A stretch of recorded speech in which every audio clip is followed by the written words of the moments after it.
Hi, Bother Brigade. Here's what's bothering me today.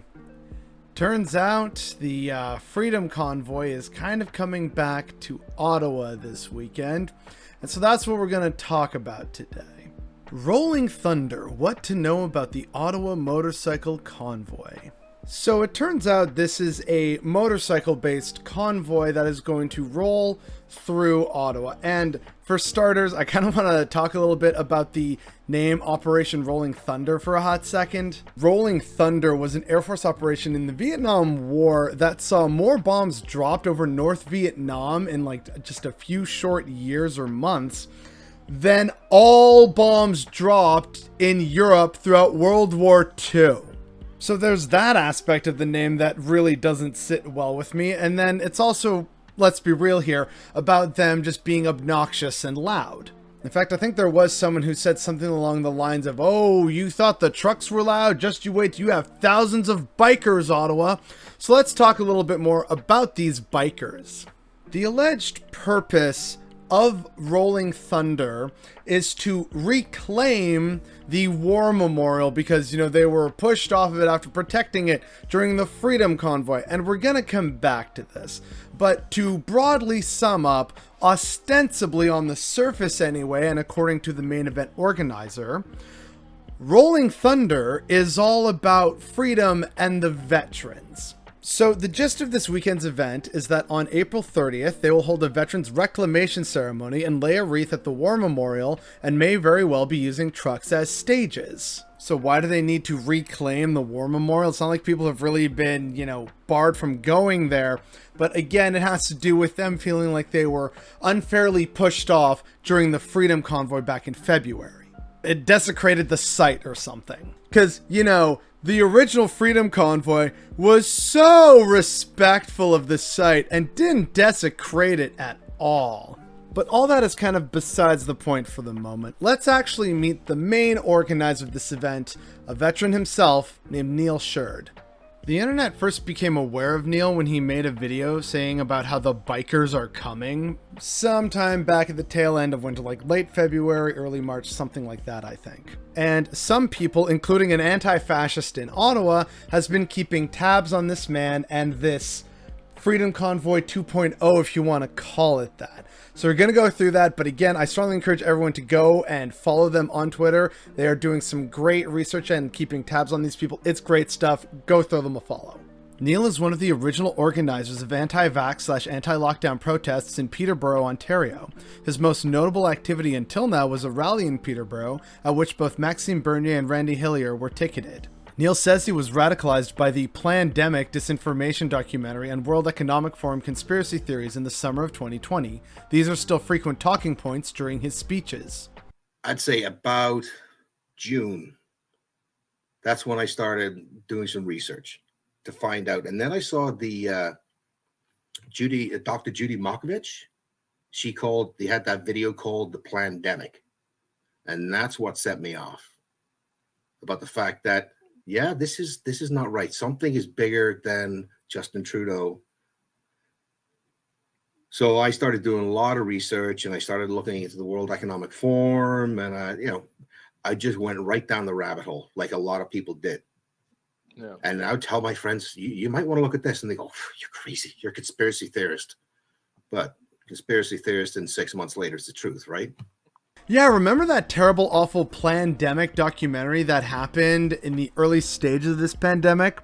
That was thoroughly debunked, but of course that didn't stop a lot of people from latching onto it. And so it's a great source of the problems we're facing today. Thanks, Trump.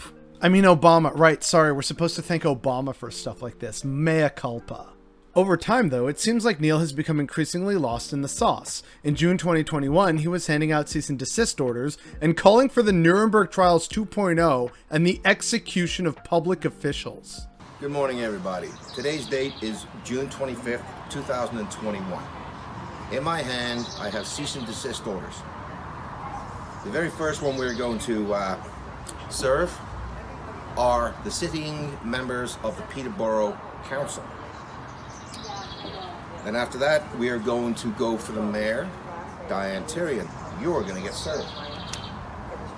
Then we're going to go see Dave Smith. We decided none, to vote on Doug Ford's extension. Then we're going to go and serve Miriam Monsef, who just voted for Bill C-10. And finally, we're going to be serving Dr. Salvatore for crimes against humanity. The Nuremberg trials 2.0 will be coming for you. And if you are convicted of crimes against humanity, there is only one sentence, and that is a death sentence. So all these people, everything that they're doing is crimes against humanity. Here's the paperwork. We're coming for you. So yeah, good to know this guy clearly has his wits about him and is totally not unhinged in any way. And if you're thinking that's the, worst of it from good old Neil, we're barely getting started. Neil believes that unvaccinated people today are akin to Jews in 1933 Germany, before the Holocaust. We're no longer the unvaxxed, we are Jews. That is where we are right now.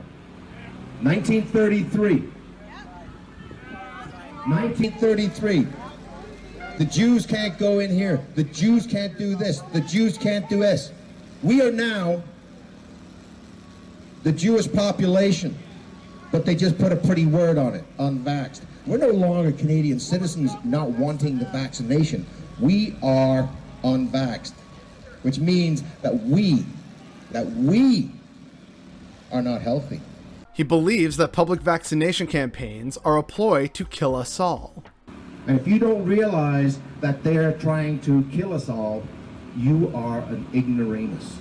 Because it starts off with one vaccine. Then it starts off with a second dose. You can still catch it. You can still spread it. And you still have to wear a mask. Now they're looking at a booster shot. So the people that are sitting at home, running their Facebook, running their Telegram, running their Twitter, going, oh my Lord, we're going to do this, we're going to do that, we're going to do everything. You're doing fuck all. We are tired of having to carry you. And if you're as online as I and a great many others have been these past few years, you're probably wondering, gee, this sounds like a lot of QAnon conspiracy stuff. And yeah, he actually borrows a lot of his talking points from other conspiracy theorists, as this anti-fascist mentions. Neil freely adopts the language of other conspiracy movements, though it's not clear to what extent he's fully sold on any of them. Here he is playing footsie with sovereign citizen talking points. He's also known to use the QAnon Great Awakening line, as he did during the occupation of Ottawa. So yeah, QAnon is basically a cross-border thing at this point in time. So we have essentially MAGA chuds up here north of the border. So fun times ahead, everyone. But again, we're talking about Neil, a veteran. You can tell because he's got the vest, and he's also clearly showing the 2 medals he's gotten. One of which I know is just the casual service medal. I think it's the one you get after 5 years military service. The other one I'm unfamiliar with. Probably did a tour in Afghanistan or something like that. Just assuming things here. So the organizer is a veteran, and he's ostensibly caring about the war memorial and vets and the situation with the pandemic in Canada. But at the same time, for all this talk of, I'm a vet and, vets need more respect, he's also not really showing a lot of actual respect to vets, as other vets who are against the Freedom Convoy and stuff like that will happily tell you. As someone saying he's supporting veterans, Neil has shown extreme disrespect to them. Here he is holding an upside-down Canadian flag and saying soldiers died in vain across from the Peterborough Cenotaph. Across the street, there's a cenotaph with the names of men who gave up their lives for our freedom. Our freedom. Now it is our turn to fight for our freedom. We have let them down. They died in vain. Hey, remember whatever video it was I did a while ago about those absolute jackasses who were protesting in BC during Remembrance Day ceremonies, and nearly everyone else said, hey, not the place, not the time. Apparently Neil's in with that crowd. So again, just using that as to kind of corroborate the story of this man doesn't really represent all veterans and, let's face it, a majority of Canadian society. However, there are still troubling connections that he has. Neil is also a member of Police on Guard for Thee, an upstart organization that is trying to be a knockoff of the American Oath Keepers militia. So if you aren't familiar, the Oath Keepers are a really weird borderline cult militia in the States that believe that, they are solemnly sworn to uphold the oath that is the Constitution and to uphold the rights within it. So they fight back against police tyranny and tyranny wherever they see it. It's really just a lot of people saying government and bad. They're basically libertarians, but like weirder and more cultier, basically. So we have those up here too. Yay! Police on Guard for Thee considers Jeremy Raging Dissident Mackenzie an official partner. Mackenzie is the founder of the Diagolon movement and takes inspiration from the neo-Nazi Turner Diaries with his phrase, gun or rope. You know, for a thing about veterans and, honoring the war memorial that in its own way says, look at all these people that we should respect because they had to die fighting against fascists. This dude sure is getting comfy with fascists.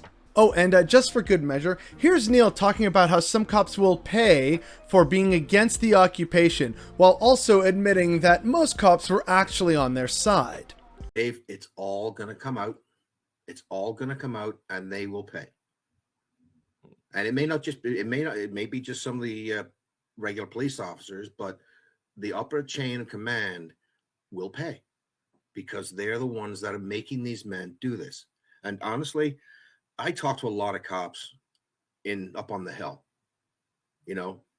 and when they're in a group, you really don't answer. They don't, but you get them one-on-one. And I said, dude, why are you here? And he goes, excuse my language. I don't effing want to be here. I've been told to be here.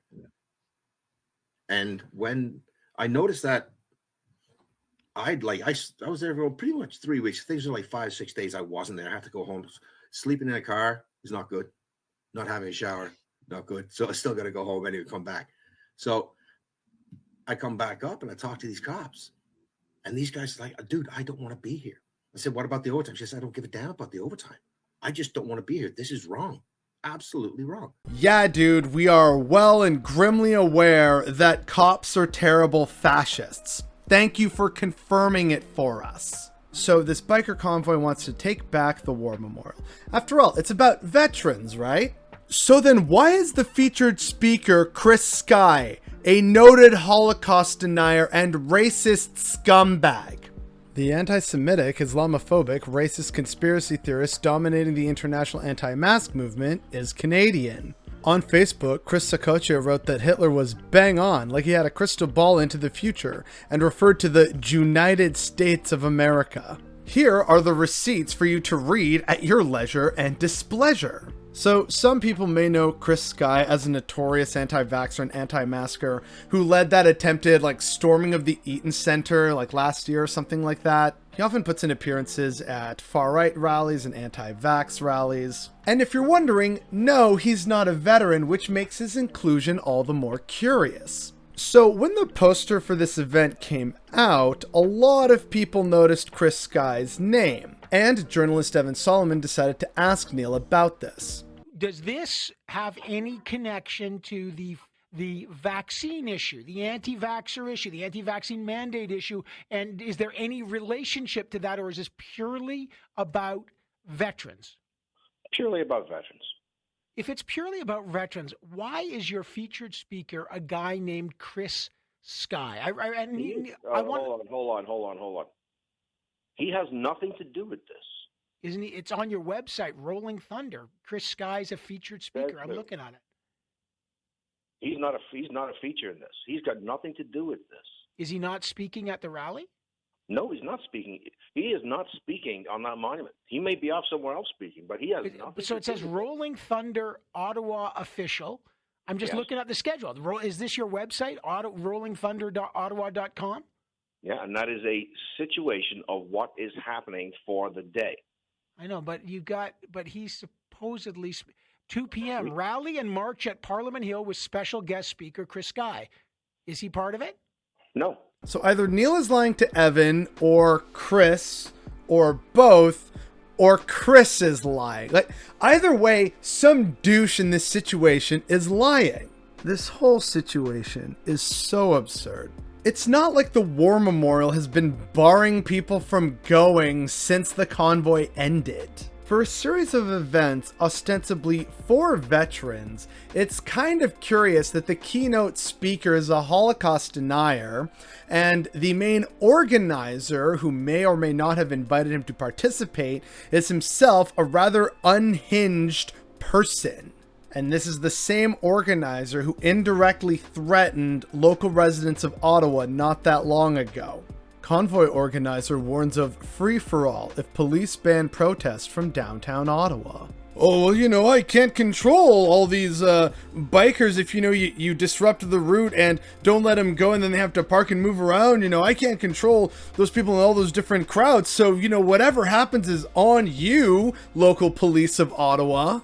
Like, with stuff like this, how do these people not realize they're the villains in this situation? And so, unfortunately, the people of Ottawa, with the convoy still fresh in their memories, now have to deal with it's totally about veterans PR stunt and weekends worth of events that specifically aims to be annoying and loud, with threats of violence against locals and a key speaker who's a raving anti-Semite. And again, this is while most mandates have ended across the country. This honors no one. It takes back nothing. It's a grotesque and narcissistic stunt at one of the most hallowed grounds in the country. This upcoming weekend's events should concern people, and not only due to continued belligerence and bullying of the locals from Freedom Convoy supporters, but also because the people organizing this and participating in this are so clearly unhinged. They are so misinformed, misguided, unhinged, and dangerous. We have vets and desperate people convinced of some kind of grand conspiracy against them. Meanwhile, all polling throughout Canada points to them definitely being a minority view in Canada. Majority of Canadians disagree with Freedom Convoy on vaccine mandates and lockdowns. Majority of Canadians support more COVID-19 restrictions for unvaccinated. Large majorities of Canadians continue to support vaccine passports, mask mandates. Majority of Canadians support mandatory vaccinations. We have been over this in previous videos that went even further into depth into these polls and showing the level of support, and it was very much overwhelming. And yet, these people are convinced of their moral righteousness. They are convinced that they are on the right side of history when all evidence points to the contrary. Neil is convinced that he and other unvaccinated Canadians are just like the Jews in the 1930s. He and others who think like him and subscribe to his worldview and the views of others and this big conspiracy mindset, they genuinely believe that they are about to be deliberately murdered for the crime of existing. This victim mentality is disturbing, and it's leading people to some very dangerous places. If any of you know Marcus Ray, then you know who I'm talking about. You know that this is facts and that this is happening. So, next couple of weeks, we are taking back Canada. We're taking back Canada. We're going to start with 3 provinces. We're going to start with BC, Alberta, and Saskatchewan. Now, this is happening in the next couple of weeks. We've had ex-military, ex-RCMP officers, many more other people training on the side since Ottawa to take back Canada. We were hoping that we could do this legally. We were hoping that, court cases would solve it, but this goes deeper than a lot of people expected, and it's just how it goes. Unfortunately, when the government's not playing by the law and breaching the Charter of Rights and not being peaceful, we no longer can obey the law to gain back our control. Now, obviously, we should take that lady's claims with a heaping healthy dose of salt. However, I do want to call attention to her outlook rather than her outlandish claims. We're taking back Canada. You know, we tried to do this legally through, like lawsuits and stuff, but nothing's budging. So, desperate times call for desperate measures. We have to do this outside the law because they're not abiding by the law. Like, these are the most unhinged and dangerous notions, and this woman and many others like her deeply believe it to be true. Even though if you try and break that apart, it's like, hey, maybe you should take a step back and kind of try and rationalize the situation. Is it really easier that there is some giant conspiracy between most levels of courts and various different cities and provinces and individuals within these cities and communities that still believe, like I pointed out with the polling, masking and vaccines? Maybe, you're not representative of the majority of your country, your community, your province, etc. I can't get my way, therefore I must engage in potential violence and an insurrection that will take the 3 westernmost provinces of the country. What? Do you hear yourself right now? This victimization complex leads people to believe in wild as hell conspiracies, which then somehow, in their eyes, gives them justification for the unjustifiable. Apparently, the road to fascism is paved with fear-mongering from the unvaccinated. And that's really what this boils down to at the end of the day. We unfortunately are in a time analogous to the 1930s, but not in the way these people are thinking. We have a not insignificant number of our fellow Canadians convinced that they are real Canadians and true patriots, and they must remove the corrupt evildoers from all positions of power. Only these brave, true patriots can be trusted to make Canada great again. It's fascism, plain and simple, and not enough people are calling it for what it is, and that's what's bothering me today.